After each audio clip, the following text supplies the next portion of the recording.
Hello and welcome again to Florida Internet and Television's FLITV. I'm your host, Brad Swanson. We are coming to you, as always, just a few blocks from Florida's capital to bring you the latest of what's happening in Florida politics and policy. Today, I am joined by Attorney General Ashley Moody. It's a great sound. Well, the sound of that. It is a great sound. Last time you were here, you were candidate Judge Moody, and now you're the general of all attorneys everywhere in Florida. So that's pretty neat. Wow. I think some of the attorneys might dispute that, Of but course. I am the people's lawyer, and I have had a great time in the month and a half that since I've taken the oath of being the Attorney General, and we've been working hard. Yeah, you've definitely hit the ground running. So I think what FLITV viewers would love to hear about are the initiatives that you've got underway now, and we can start at one of the biggest, which is opioids or human trafficking. Where would you like to start? Well, I talked a lot on the campaign trail about where we find ourselves in this opioid epidemic. As a candidate, the last time I was here, I talked about losing 14 people a day in Florida. Now, just in the small amount of time it's taken me to take the oath of office, we lose 17 people a day. So this is not something that's going away. In fact, it's escalating. I've been personally meeting with legislators and other leaders across the state to determine how we can best tackle this, learn more about what has been working, what data we have that shows that investments that are made are giving us a return for that money. And so we're asking the legislature to develop a statewide task force so that we may use those data-backed methods to combat this in a coordinated way across the state. Yeah, there's so many players that come into play to combat that. I mean, you've got social services, hospitals, care providers, family organizations that are dealing with the addiction, and then just the basic laws out there that have to balance the legitimate access to the medicine versus fraudulent access or addictive access to it. One thing you hear a lot is that we cannot arrest our way out of this. And a lot of times when you have something that seems like it's only a criminal justice issue, that's the first place we go. And there is a place for that. We do have to strongly go after traffickers that are trying to take advantage of the most vulnerable. Right. But we also have to look at what needs to be done through education and what needs to be done for those that are trying to treat the addiction component of this epidemic. So all of that is encompassed in what we are asking for. We are bringing in experts from across the state.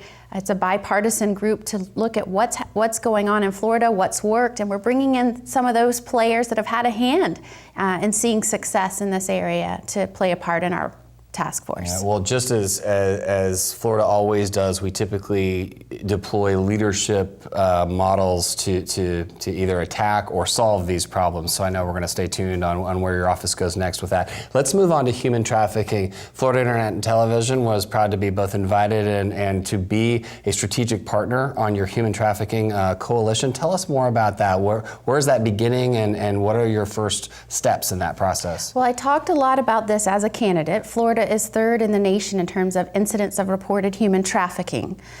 We have hit the ground running. As you have seen throughout the last month and a half, we have announced cases where we have arrested those that have been involved in this.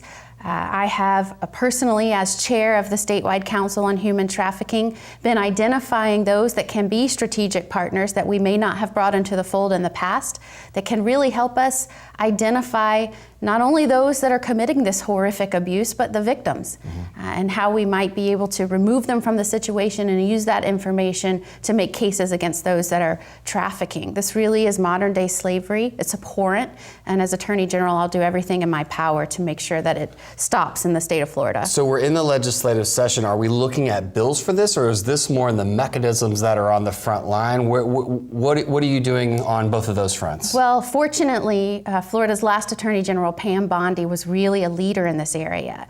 She immediately started recruiting people to be partners, promoting ways that people could identify victims. A lot of times it's seeing the signs when this is going on. In fact, we've just recently announced a case where someone who didn't even expect to come in contact with human trafficking started noticing in an everyday situation, noticed someone as acting strangely, was looking to someone else for answers, had noticed suitcases in an area of business where there should not be suitcases, and that unraveled into a case where there was a lot more going on. And so we ask people to be observant. Pam Bondi did a great job of getting the signs out, going to partners and telling them to what to watch for, and then encouraging them to do that. It's just been she pushed forward a bill setting up a statewide council on human trafficking. So what we're doing is building off what she started, listing some new partners like yourself, and we've hit the ground running. Well, we're going to look forward to doing our part on spreading that message. It sounds so much like that person that you were talking about, with the more public awareness of it, it's just that see something, say something kind of model for every Floridian to be on the lookout for those suspicious signs that they can. And, we're always pushing out, there is a hotline. If someone is suspicious, they can always report that. What's the hotline? It's 1-888-373-7888. Okay, great. We'll make sure that's on all of our stuff when we push it out. So, well, more to come, of course. Look forward to going to the kickoff meetings or the next meetings with that, and whatever we can do, you can count on FLITV and Florida Internet Television. Okay, so as we move to the next world that is so often what previous attorney generals have focused on, it's really protecting the consumers of Florida and going after fraud. So let's start on consumer protection. What's going on there? What are you going for? Well, we immediately, after I took office, started bringing together an interagency group to start looking at how we could use the expertise in each of our divisions and bring that expertise together to start really going after people that are taking advantage of Floridians through scams. A lot of times...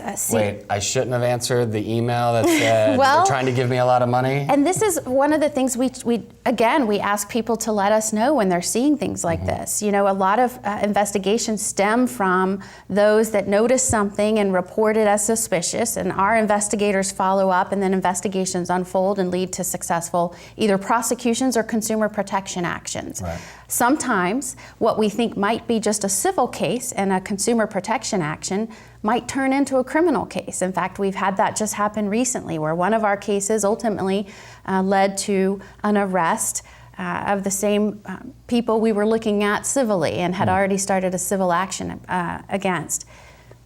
Florida has a very high rate of fraud. Unfortunately, we have a high rate of that fraud against our seniors. And that's because that population is escalating. It keeps going up every year, and there are more and more ways that people are using technology to commit these crimes. Emails, you get the phone calls, hey, you need to call us back right now. They're spoofing their numbers, so it looks like somebody local or somebody nationally. So offenders may not be in Florida. They could be outside the state. They could be outside the country. Right. And so with that, it takes a unique type of investigation. We're trying to up our game in those types of investigations and partnering with law enforcement to do so as well. So those cooperative teams are coming together now, coming up with new ideas to tackle this in ways that maybe we haven't done so in the past. And so we're looking forward to making sure that Florida does not remain the top state for fraud. Right. All right. So fraud, consumer protection. I mean, it really is covering the full gamut of it. If you had to look at your top one or two initiatives in the legislative world this year, what are you going after in the legislature specifically? Well, I talked a little bit about it when we began. We're pushing legislators to take a formal approach to a statewide effort to combat opioids. Okay. It's absolutely necessary. We have not had a statewide working group, and so that is my primary objective. Okay. At the same time, we are trying to shore up some of the things that our office has already been doing, such as providing victim services. Our office, many people don't realize this, but we advocate on behalf of and provide relief for victims of crime. Right. So, and part of my legislative push this year, we're asking for the ability to further provide mental health counseling for children of certain sexual offenses.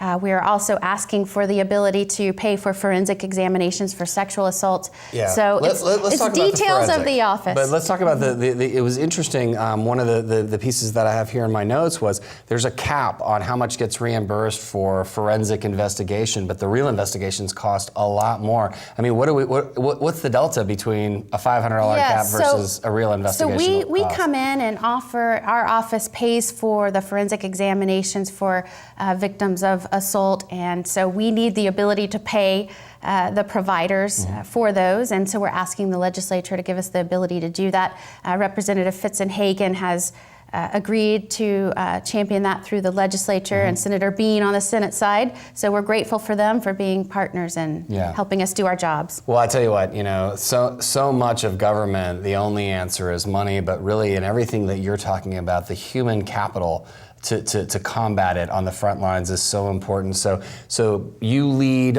all of the state attorneys across the state of Florida, and you lead a large office. How is just your division and running the branch of the cabinet that you are, how do you see that affecting the other cabinet officers on these super important things that are bigger than any one office, like opioids, like human trafficking? Well, I will say, and you probably have noticed this, we've met a couple of times already as a cabinet. I've taken some very important steps to ensure that we are responsibly running the state as required.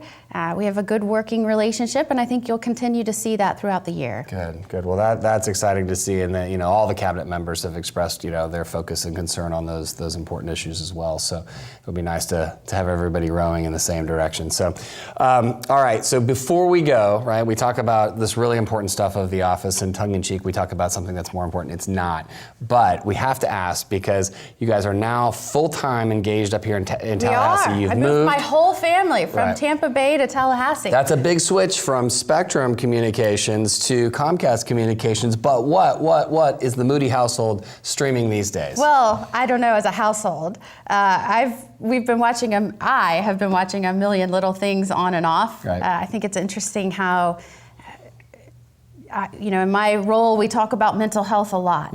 And how that affects the criminal justice system. It's something I talked a lot about as a candidate. And that particular show deals in kind of a primetime way with mental health. And I don't know that I've really seen that addressed on many shows. So there might be some other entertaining stuff where you can take your mind off the stresses of the day. But I do find things that relate to this job in every show. That's probably because this job deals with so many real things that affect Floridians in a real way every day. And so even on my off time, I'm always identifying things that relate to my job. Well, it's always great to have an attorney general who just can't work enough on the important issues of the day. Thank you very much for joining us on FLI TV. Thanks for having me. Anything we can do going forward, let us know. Okay. Thank you.